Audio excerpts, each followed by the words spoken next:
우리 다시 한번 하나님께 영광의 박수 올려드리겠습니다. 할렐루야. 대림절 두 번째 함께 은혜 받을 말씀은 마가복음 1장 1절부터 8절입니다. 신약 마가복음 1장 1절부터 8절, 신약 53쪽에 있습니다.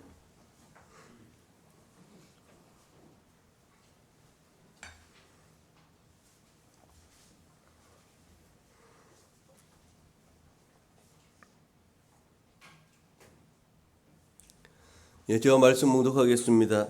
하나님의 아들 예수 그리스도의 복음의 시작이라. 선지자 이사야의 글에 보라, 내가 내 사자를 네 앞에 보내노니 그가 네 길을 준비하리라. 광야에 외치는 자의 소리가 있어 이르되 너희는 주의 길을 준비하라. 그의 오실 길을 곧게 하라. 기록된 것과 같이 세례 요한이 광야에 이르러 제사함을 받게 하는 회개의 세례를 전파하니 온 유대 지방과 예루살렘 사람이 다 나아가 자기 죄를 자복하고 요단강에서 그에게 세례를 받더라.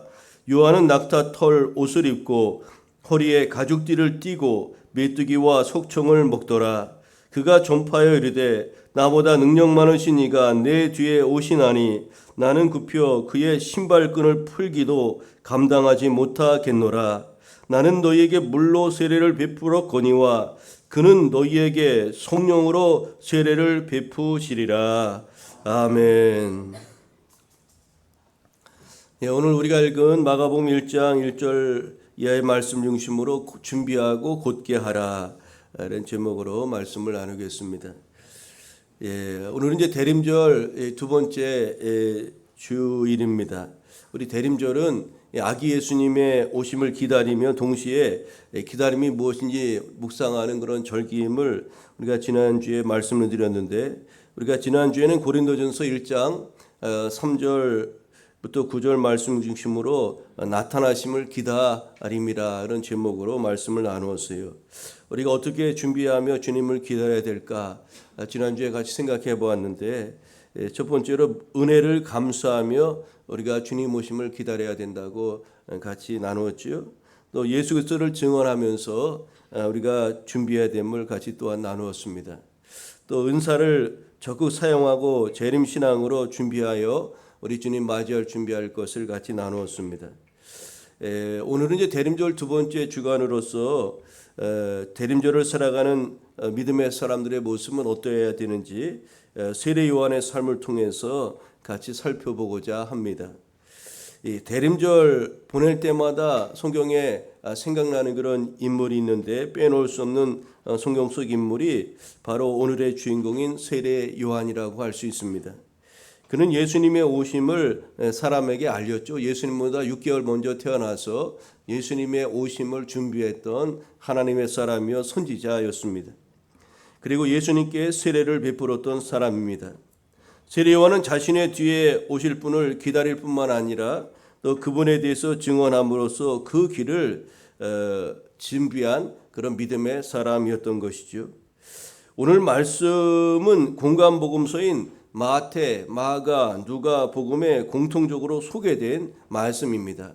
그러니까 공간복음서에 모두 기록되어 있다는 것은 그만큼 이 내용이 중요하다는 것을 의미하고 또 아주 분명하다는 것을 이야기하는 것 아니겠어요? 먼저 마가복음의 저자인 마가는 이사야의 예언을 빌려서 세례 요한이 광야에서 외치는 자의 소리라고 그렇게 소개하였습니다. 광야에서 외치는 자, 광야에서 외치는 자는 누구일까? 그 주체는 하나님이십니다. 광야에서 외치는 자는 하나님이신데, 그런데 요한은 그분의 대언자, 즉 소리라는 이야기입니다. 말씀을 전하는 분은 하나님이시고 세례 요한은 다만 그분의 신분은군 또 소리에 불과하다는 거죠. 그러므로 요한이 하는 말은 사실 요한의 것이 아니었습니다. 그는 주님의 성대이며 그분이 부는 피리 역할을 감당하였을 뿐이죠. 그의 입에서 나오는 말씀은 주님의 말씀이었고 그가 내는 소리는 주님의 호흡이라고 할 수가 있을 것입니다. 요한은 주님의 소리가 됨으로써 주님께서 오시는 길을 그렇게 준비하였던 것입니다. 세례 요한은 오시는 그리스도를 만나기 전에 반드시 건너야 될 강으로 우리 믿음의 사람들을 안내하는데요. 그 강에서 요한은 때로는 꾸짖기도 하고 또 신앙의 길로 잘 걸어갈 것을 권고하기도 하고 뒤에 오실 분이 누구인지에 대해서 자세하게 증언하기도 하였던 겁니다. 그의 메시지, 이 세례 요한의 메시지는 오직 예수를 향하고 있으므로 좋은 소식, 즉 복음이 되는 것입니다. 여러분, 마가복음 1장은 이렇게 시작합니다. 하나님의 아들 예수 그리스도의 복음의 시작이라. 하나님의 아들 예수 그리스도의 복음의 시작이라. 여러분, 복음은 무엇이 복음일까요? 예수 그리스도가 복음입니다. 예수 그리스도가 복음의 핵심인 줄로 믿습니다. 지난주 금요일에도 말씀드렸지만 예수님 없는 교회, 예수님 빠진 성도, 예수님 이야기하진 교회와 성도는 다 헛것임을 우리는 잊지 말아야 됩니다. 내년도에도 우리 교회가 가장 핵심으로 중심적으로 가장 우선적으로 중심에 둬야 될 것은 바로 예수 그리스도, 바로 복음을 가장 앞에 둬야 한다는 거죠. 복음은 예수 그리스도에 의해서 예수 그리스도로 말미암아 이루어지고 쓰여진 것이죠. 바울은 이 복음의 실체를 깨닫고 로마서 1장 16절을 통해서 아주 감격스러운 그런 마음으로 이렇게 증언하였습니다. 내가 복음을 부끄러워하지 아니하노니 이 복음은 모든 믿는 자에게 구원을 주시는 하나님의 능력이 됨이라고 그렇게 바울은 선포하였던 겁니다. 복음은 모든 믿는 자에게 구원을 주시는 하나님의 능력이라 이렇게 아주 기뻐하며 선포하였던 거죠. 여러분, 복음은 예수 그리스도를 통한 구원의 기쁜 소식이 복음 아닙니까? 누구든지 예수님을 믿기만 하면 멸망에 이르지 아니하고 영생에 이르게 된다는 소식이기에 인류에게 더할 나위 없이 기쁨의 메시지인 것입니다. 우리가 잘 아는 바 요한복음 3장 16절 하나님이 세상을 이처럼 사랑하사 독생자를 주셨으니 이 독생자가 예수님이죠. 이는 저를 믿는 자마다, 여기서 저도 예수님입니다. 저를 믿는 자마다 멸망치 않고 영생을 얻게 하려 하심이니라. 그러니까 예수님을 믿는 자마다 영생을 얻고 구원에 이르게 됨을 요한복음은 분명히 또 말씀하고 있죠. 여러분, 예수 그리스도는 복음의 중심일 뿐만 아니라 근거라는 것을 우리는 잊지 말아야 하겠죠. 구원은 예수님을 믿는 믿음을 통해서만 우리가 얻을 수가 있다는 것이 성경에 일관된 그런 말씀인 것입니다.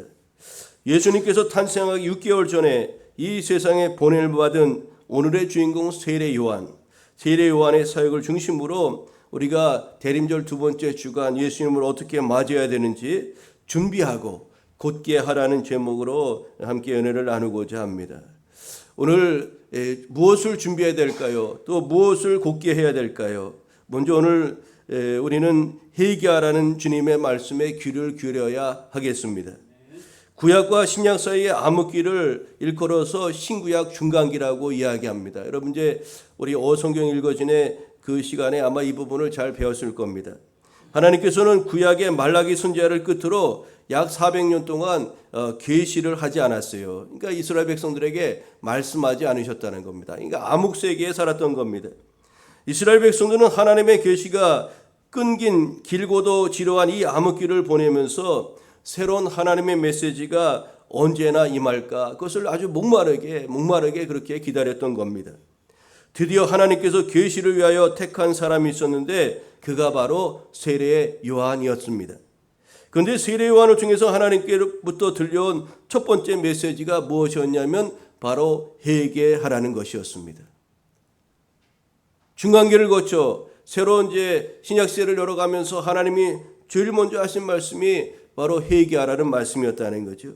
이 말을 들은 예루살렘과 온 유대와 요단강 사방에서 사람들이 세례 요한에게 나와 자기들의 죄를 자복하고 또 요단강에서 회개의 세례를 받았다고 성경은 말씀하고 있고, 오늘 우리가 읽은 내용도 그 내용입니다. 여러분, 회개가 무엇일까요? 회개란 자신의 잘못을 뉘우칠 뿐만 아니라 하나님에 대하여 미래적으로 결단하고 우리가 서 있는 그 그릇된 자리에서 돌아서는 것이라 하겠습니다. 지약의 길에서 돌이켜 하나님을 향해서 나아가는 것. 죄는 하나님으로부터 멀어져 있는 것을 죄라고 성경은 말하지 않습니까? 하나님으로부터 분리되어 있는 것, 멀어져 있는 것이 죄인데 이제 회개는 바로 그 멀어져 있는 것, 주님으로부터 벗어나 있는 것을 다시금 교정하여 하나님을 향해서 나아가는 것이 바로 회개라고 할 수가 있습니다. 제리와는 이스라엘 백성들, 유대인들에게 이렇게 선포했습니다. 아브라함의 자손으로 태어난 그 혈통이 구원을 보장해 주는 것이 아니라는 것을 알리면서 그들에게 완전히 새로운 출발이 필요하다는 것을 아주 역설하였던 것입니다. 그들은 자기들의 죄를 자복하고 회개의 의식으로서 세례를 기꺼이 받았습니다. 하나님 나라에 들어가려면 먼저 자기 죄를 자복하는 결단이 그 누구 예외 없이 모든 사람들에게는 꼭 필요합니다. 나는 하나님 앞에 죄인입니다. 나는 하나님 앞에 죄인입니다. 라는 그런 죄의 자복이 우리에게 선행되어야 된다는 사실입니다. 내 안에 있는 더러운 모든 것을 씻어버려야 하는데 세례는 바로 씻는다는 의미 아닙니까? 우리의 물로 우리의 죄를 씻고 성령으로 우리 완전히 거듭나야 우리가 하나님의 자녀, 하나님의 사람이 될 수가 있는 것 아닙니까? 우리가 사람들과의 관계도 좋아지려면 어떻게 해야 됩니까? 우리가 잘못한 것을 인정하고 또 관계 회복을 위해서 이제 버려야 될 것은 버리고 그렇게 해야 되지 않습니까? 마찬가지로 하나님과의 관계가 좋아지려면 나의 죄와 허물을 살피고 하나님 앞에 자복해야 그 관계가 새로워질 수가 있는 것 아닙니까? 회개는 우리의 마음을 새롭게 갖는 태도와 밀접한 관련이 있습니다. 우리가 하나님 은혜의 나라에 들어가려면 새로운 마음이 필요하죠. 새하늘과 새 땅, 하나님 나라에 들어가려면 새로운 마음이 필요한 것인데 그것은 회개할 때 하나님께서 은혜로 우리에게 주어지는 마음입니다. 회개할 때 하나님이 우리에게 새로운 마음을 주십니다. 에스겔 11장과 36장에 보니까 이런 말씀을 하셨어요. 또 새 영을 너희 속에 두고 새 마음을 너희에게 주되 너희 육신에서 굳은 마음을 제거하고 부드러운 마음을 줄 것이니라고 말씀하였습니다. 우리가 회개할 때 하나님께서 우리 가운데 새 영을 부어주시고 또 새 마음을 주시고 굳은 마음을 제거하고 부드러운 마음으로 우리의 심령을 새롭게 가꾸어 주심을 성경은 증언하고 있는 거죠. 여러분, 회개함으로 우리의 마음을 깨끗한 그릇으로 하나님 앞에 준비해야 될 줄로 믿습니다. 그럼 하나님께서 쓰시는 그릇은 아주 귀한 진주 그릇, 금은 그릇을 쓰기도 하시지만 그런 그릇보다 하나님이 기꺼이 쓰시는 그릇은 깨끗한 그릇을 쓰신다는 것을 여러분 잊지 마시기를 바랍니다. 디모데후서 2장 20절 21절에 보면 이런 말씀이 있죠. 큰 집에는 금그릇과 은그릇뿐만 아니라 나무그릇과 질그릇도 있어 귀하게 쓰는 것도 있고 천하게 쓰는 것도 있나니 그러므로 누구든지 이런 곳에서 자기를 깨끗하게 하면 귀히 쓰이는 그릇이 되어 거룩하고 주인의 쓰임이 합당하며 모든 선한 일에 준비함이 되리라고 말씀하였습니다. 하나님이 쓰시는 그릇은 좋은 그릇을 쓰는 것이 아니라 깨끗한 그릇을 쓰신다는 것을 우리가 기억해야 하겠죠. 탐욕으로 음란과 세상 정욕으로 가득한 우리의 마음을 주님의 보혈로 깨끗하게 씻어내야 한다는 사실입니다. 그것이 바로 이 대림절에 다시 오실 주님 맞이할 준비하며 살아가는 저와 여러분의 삶이어야 하는 거지요. 회개함으로 깨끗함이 그릇으로 우리의 심령이 새로워질 때 우리는 주님 앞에 귀하고 또 아름답게 이렇게 쓰여지게 될 줄로 믿습니다. 하나님의 소리, 광야에서 외치는 소리, 하나님이 세례 요한을 통해서 광야에서 외친 그 말씀을 우리가 잊지 마시기를 바랍니다. 회개하라는 것입니다. 회개하라. 내 백성들아 회개하라. 내게로 돌아오라. 회개하고 내게로 돌아오라. 우리 주님께서 원하시는 바가 그 말씀 아니었겠습니까? 사도행전 3장 19절에 초대교회가 성령이 충만했습니다. 베드로가 설교를 하죠. 그때 그 말씀을 듣고 성도들이 감동을 받았습니다. 성령의 감동을 받습니다. 그 말씀을 듣고 마음에 찔렸습니다. 그리고 나서 그들이 이렇게 탄식하며 말하죠. 우리가 어찌할꼬 그렇게 말합니다. 그때 베드로 사도가 뭐라고 선포합니까? 이렇게 선포합니다. 그러므로 너희가 회개하고 돌이켜 너희 죄 없이 함을 받으라. 이같이 하면 새롭게 되는 날이 주 앞에서부터 이를 것이요 라고 말씀하였습니다. 우리가 회개하고 돌이키면 하나님 앞에서 새로운 날이 주님 앞에 이르게 됨을 성경은 증언하고 있는 거죠. 마음을 새롭게 하고 발길을 하나님께 완전히 돌리는 회개를 통하여 주님 다시 오시는 날 세상 사람들이 가슴을 치며 후회할 때 우리 모두는 기쁨과 감사로 주님을 영접해야 될 줄로 믿습니다.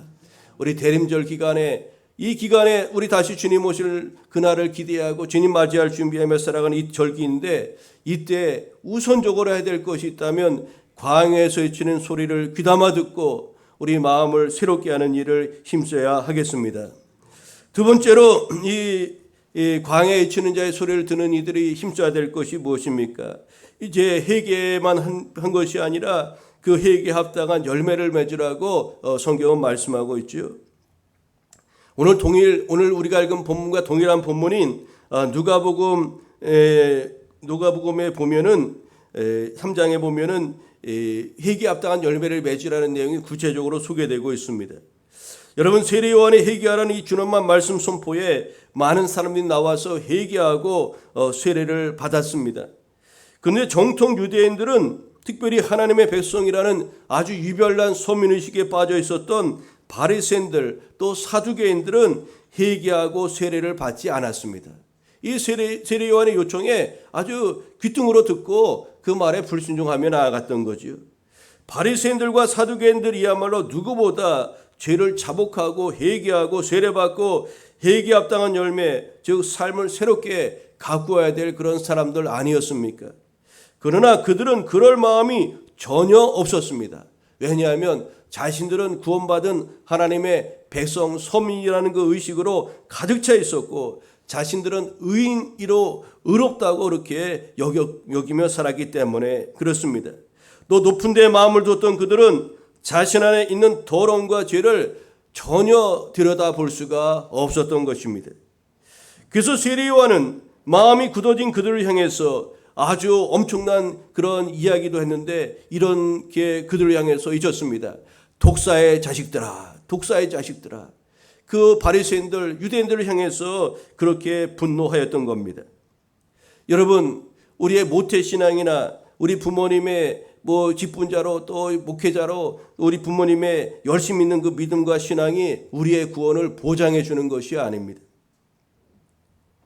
우리 각 사람이 하나님 앞에 회개에 합당한 열매를 맺으며 믿음의 사람으로 그게 바로 한 사람 한 사람 서야 되는 것입니다. 세례 요한은 하나님의 말씀을 대언하면서 그들에게 회개에 합당한 열매를 맺으라고 그렇게 선포하였습니다. 그렇다면 회개에 합당한 열매가 대체 무엇이란 말입니까? 이를 알기 위해서 동일한 본문인 누가복음 3장 10절부터 14절의 말씀을 같이 살펴보고자 합니다.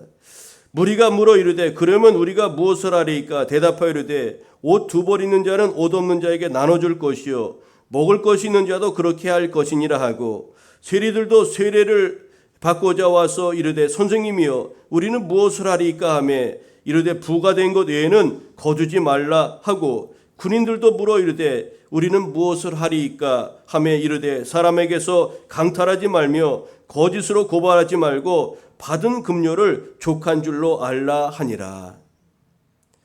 여러분 회개하라 천국이 가까이 왔느니라 라는 이런 엄청난 말씀과 이미 도끼가 나무 뿌리에 놓였으니 좋은 열매를 맺지 아니하는 나무마다 찍혀 불에 던져지리라는 이 심판의 메시지를 선포한 후에 세례 요한은 회개에 합당한 열매를 소개하면서 입을 것과 먹을 것이 있는 자는 나눠주고 정한 새에는 더 거두지 말고 강포를 행하지 말고 받는 급료를 족한 줄로 알라고 그렇게 사람들에게 이야기하였던 겁니다. 여러분 회개에 합당한 열매라고 생각하면 우리는 아주 거창한 것을 생각할 수가 있습니다. 그런데 이것은 누구나 할 수 있고 평범하고도 당연해 보이는 것을 실천하는 것이라는 것을 알 수가 있습니다. 어떤 종교적인 가르침이나 또 심오한 교리를 지키라고 세례 요한은 그렇게 이야기하지 않았습니다. 세례 요한을 통해서 우리 하나님께서 주신 말씀은 무엇입니까? 단순하고도 평범한 행동들, 즉 우리의 직업과 우리 삶의 자리에 있어서 원칙과 정도를 지키며 그리스도인다운 삶을 살아내는 것, 그것이라는 것을 성경을 통해서 우리에게 말씀하는 것 아니겠습니까? 회개에 합당한 열매를 맺는 것이 엄청난 것이 아니라 우리가 하나님의 말씀을 따르고 아주 사소한 거, 우리가 실천 가능한 거, 그것을 잘 지켜 행하는 것이 바로 회개에 합당한 열매라는 것을 우리에게 일러 주셨습니다. 미가서 6장 8절에 보니까 사람아, 주께서 선한 것이 무엇임을 내게 보이셨나니 여호와께서 네게 구하시는 것은 오직 정의를 행하며 인자를 사랑하며 겸손하게 네 하나님과 함께 행하는 것이 아니냐고 말씀하였습니다. 하나님이 기뻐하시는 정의를 따라 살고 인자를 사랑하며 또 겸손하게 하나님과 동행하는 삶을 살아가는 것, 이것이야말로 하나님이 우리에게 찾으시는 선한 것이라고 미가 선지자를 통해서 말씀하셨어요. 우리는 무슨 거창한 종교 이론이나 신비 체험 등을 찾기 전에 먼저 말씀으로 돌아가야 하겠습니다.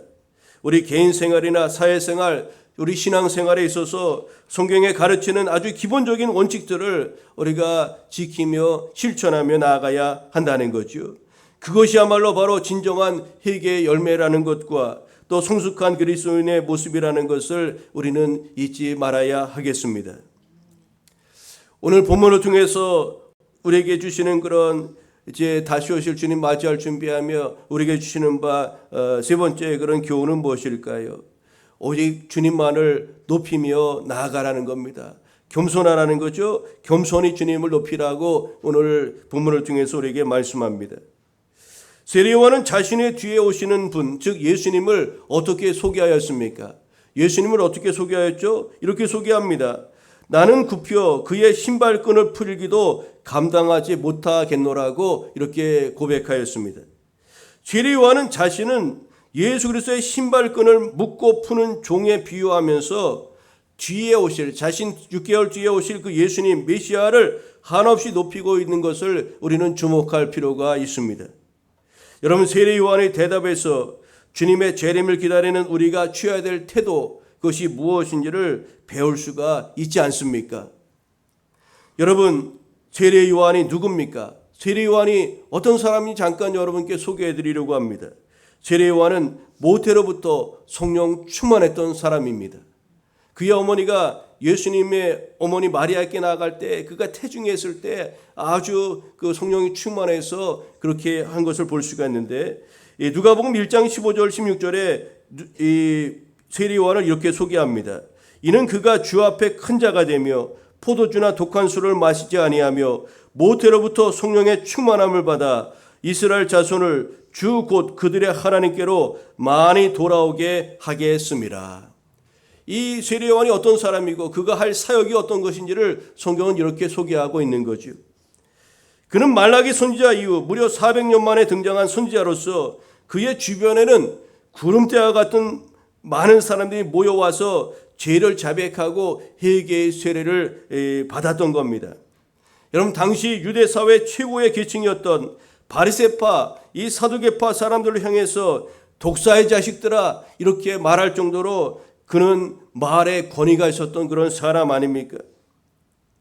세례 요한은 예수님으로 시작되는 새로운 복음 시대, 은혜의 새 시대를 열어가는 선지자요 하나님의 사람이었던 겁니다. 여러분, 생각을 조금만 삐딱하게 하면요 이렇게 할 수가 있다는 겁니다. 그는 유명인이 되고도 남을 만한 그런 사람이었다는 겁니다. 이단의 우두머리가 될 수가 있었다는 거예요.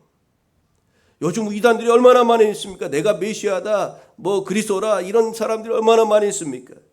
근데 이 세례 요한은 정말로 그러기에 충분했던 그런 사람 아닙니까? 그런데 그는 자신은 물로 세례를 뿐 자기 뒤에 오시는 분이야말로 참 메시아, 또 그분은 성령으로 세례를 주실 것이라고 그렇게 분명히 밝혔던 겁니다. 나는 그분의 신발끈을 묶고 푸는 것도 할 수 없는 하찮은 존재다, 그런 종에 불과하다, 그렇게 말하면서 오직 주님을 높였던 사람이 바로 세례 요한이었던 겁니다. 그러면서 그는 이렇게 말합니다. 그는 흥하여야 되겠고 나는 쇠하여야 하리라. 예수님의 이름은 높임을 받고 나의 이름은 사라져야 된다고 그렇게 외쳤던 사람이 세례 요한인 것입니다. 자신의 한계와 분분을 잊지 않고 겸손한 삶을 가꾸었던 사람이 바로 세례의 요한이었던 거죠. 우리가 오늘 예배 끝나고 당회를 하는데 새로운 또 임원이 세워지고 또 기관장들이 또 일부 바뀌고 그러는데, 여러분, 우리의 한계와 분분을 잊지 말고 우리가 겸손함으로 주께서 우리를 주님의 일꾼으로 사용하시는 것을 감수하면서 우리가 충성스러운 일꾼으로 하나님 앞에 나아가야 하겠습니다. 여러분, 이제 예수님이 본격적으로 공생의 기간이 되어서 전면에 딱 나서자 이 세례 요한은 어떻게 합니까? 자신에게 맡겨진 일을 묵묵히 감당하고는 역사의 뒤안길로 슬그머니 사라지고 없어지고 마는 겁니다. 그가 늘 기도하고 소원했던 대로 그는 흥하여야 되겠고 나는 쇠하여야 되리라. 우리 주님은 드러나야 되겠고 나는 사그러져야 되겠노라 했던 그 고백과 기도가 온전히 그의 삶을 통해서 이루어진 것 아니겠습니까? 그런데 여러분, 우리의 삶을 한번 생각해 볼까요? 이 대림절 두 번째 기간에 한번 우리의 삶을 잠깐 생각해 보십시다. 주님의 이름을 이용하여 나는 흥하여야 되겠고 내 이름은 드러나야 된다는 그런 마음으로 우리가 살아가고 있을 때가 얼마나 많이 있습니까? 내 이름을 높이려고 주님의 이름을 이용해서 내 이름을 드러내려고 하고 나를 흥하게 하려고 하는 그런 모습이 우리에게는 얼마나 많이 있느냐는 그런 물음입니다. 성김과 봉사, 헌금 등을 통해서 내 이름 속자 드러내기 바쁘고 온갖 칭찬의 소리를 다 드리려 하지 않습니까? 그것이 오늘 우리의 모습이 아닙니까? 세례요한은 주님으로부터 이런 말씀을 드렸습니다. 여자가 낳은 자 중에 가장 큰 자라는 엄청난 칭찬을 우리 주님으로부터 세례요한은 받았던 사람입니다. 이런 세례요한이 자신을 낮추며 주님을 높였을진데 하물며 세례요한과 비교할 수도 없는 우리가 어떻게 해야 한단 말입니까? 저와 여러분은 절대 자신을 높임으로 주님을 낮추는 그런 어리석은 자리에 서지 말아야 하겠습니다. 반대로 나는 낮추고 우리 주님을 높여드리는 그런 믿음의 사람이 되어야 될 줄로 믿습니다. 나는 작게, 우리 주님은 크게 드러나야 됩니다. 우리 주님이 왕이시기 때문에 그렇습니다. 우리의 구세주여, 우리의 주인 되시기 때문에 그렇습니다. 그분이 높임을 받는 것은 너무나도 마땅하고 당연한 것입니다. 바울은 고린도전서 15장 10절에서 우리가 너무나 잘 아는 그런 고백을 이렇게 하였습니다. 그러나 내가 나된 것은 하나님의 은혜로 된 것이니 내게 주신 그의 은혜가 헛되지 아니하여 내가 모든 사도보다 더 많이 수고하였으나 내가 한 것이 아니요 오직 나와 함께 하신 하나님의 은혜로라 라고 고백하였습니다. 그 얼마나 위대한 사도입니까? 예수님의 수자 베드로 못지않게 그에 필적할 만한 그런 하나님의 사람 아닙니까? 그런 그가 스스로를 높인 것이 아니라 나의 나된 거, 내가 더 많은 사도들보다 많은 수고하고 애쓰고 수고한 거, 이거 내가 스스로 한 것이 아니라 오직 하나님의 은혜라, 나와 함께 하신 하나님의 은혜라, 하나님이 하셨다고 고백하는 것 아닙니까? 세례요한은 주님 오심을 기다리며 주님의 길을 예비하였던 선지자였습니다. 세례요한의 사역과 삶을 통해서 우리 대림절을 맞이한 우리에게 주시는 그런 세 가지 가르침을 한번 살펴보았습니다. 여러분, 우리가 회개함으로 주님 앞에 나아가야 하겠습니다. 높아진 마음이 있었던 것 회개하고, 행여나 주님 은혜에서 멀어져 있던 것 우리가 살펴보며 회개하고, 우리 앞서 장권사님 기도하셨지만 우리 연초에 기도 제목 세우고 하나님 앞에 결단했던 거 이제 얼마 남지 않았지만 하나하나 살펴보면서 우리가 그릇 행한 거 생각할 때마다 성령께서 깨우쳐 줄 때마다 회개하며 나아가야 하겠습니다. 회개에 합당한 열매를 맺어야 합니다. 여러분, 그것은 엄청난 것이 아닙니다. 그것은 아주 작은 것, 우리 주의 말씀 앞에 겸손하게 순종하며 살아가는 것, 그것이 바로 회개에 합당한 열매를 맺는 것이라는 것을 우리는 잊지 말아야 되겠습니다. 여러분, 이 대림절에 특별히 높아진 마음을 내려놓고 겸손한 마음으로 오직 주님만을 높여드리며 나아가는 이 대림절 두 번째 주간 되시기를 소망합니다. 하나님께서는 이 땅에 높은 자리에 오시지 않았습니다. 낮고 낮은 이 땅에 인간의 몸을 입고 오셨어요. 아주 가장 비천한 것입니다. 그것이 어찌 하나님이 죄인 인간으로 이 땅에 오실 수가 있단 말입니까? 그것도 부족해서 그의 태어난 초소는 마국과 말구에 오신 것입니다. 여러분, 아기 예수님을 처음 만났던 사람이 누굽니까? 누가복음 2장을 보면 로마 황제도 이스라엘의 왕도 또 자신의 의로움을 자랑했던 바리새인과 사두개인들도 아니었습니다. 메시아가 온다는 약속의 말씀을 순수하게 믿고 욕심 없는 마음으로 살았던 목자들과 또 성전에서 늘 기도하였던 84세의 과부 할머니 안나 그분이 예수님 만난 것 아닙니까? 하나님을 늘 경외하며 살았던 시몬이라는 사람이 주님을 보았던 것입니다. 주님은 낮은 자리로 우리 가운데 오셨어요. 말구에 오셨고 제자들의 발 앞에 무릎 꿇고 계시는 분이 우리 주님이십니다. 높아진 마음으로 고개 바짝 들고 있으면 주님 볼 수도 없고 만날 수도 없습니다. 사랑하는 교회 여러분, 자신의 삶을 돌아보아 회개하고 그에 합당한 열매를 맺으며 자신은 낮추고 우리 주님만을 높이는 것이 다시 오시는 예수 그리스도의 길을 예비하는 믿음의 사람들의 삶이라는 것을 잊지 마시고 이런 모습으로 대림절 두 번째 기간을 믿음으로 나아가는 우리 모두가 되십시다. 기도하겠습니다. 사랑의 하나님 아버지, 감사합니다. 대림절 때마다 생각나는 믿음의 사람이 있습니다. 바로 세례 요한입니다. 그가 얼마나 위대한 하나님의 사람이었습니까? 그러나 그는 하나님의 소리를 대언하는 광야의 소리가 되어서 백성들에게 회개를 선포하였고 또 회개 합당한 열매를 맺으라 말씀하셨을 뿐만 아니라 자신은 낮추고 오직 주님만을 높이며 그런 삶을 적극적으로 살았습니다. 오늘 세례 요한의 삶을 통해서 우리가 대림절 두 번째 주간 우리가 주님 앞에서 어떤 삶을 가꿔야 될 것인지 다시 한번 일깨워 주시니 감사합니다. 주님, 오늘도 우리도 주님 앞에서의 그런 아름다운 신앙과 삶을 이루어내는 복된 성도들의 삶이 되어 줄 수 있도록 인도하여 주옵소서. 주님 계신 곳 어딘지 성경을 통해서 일러주셨사오니 그 자리에 서서 날마다 주님 만나고 주와 동행하는 삶을 살아가는 주의 거룩한 백성 우리 모두 되게 하여 주옵소서. 감사드리오며 예수님의 이름으로 기도하옵나이다. 아멘.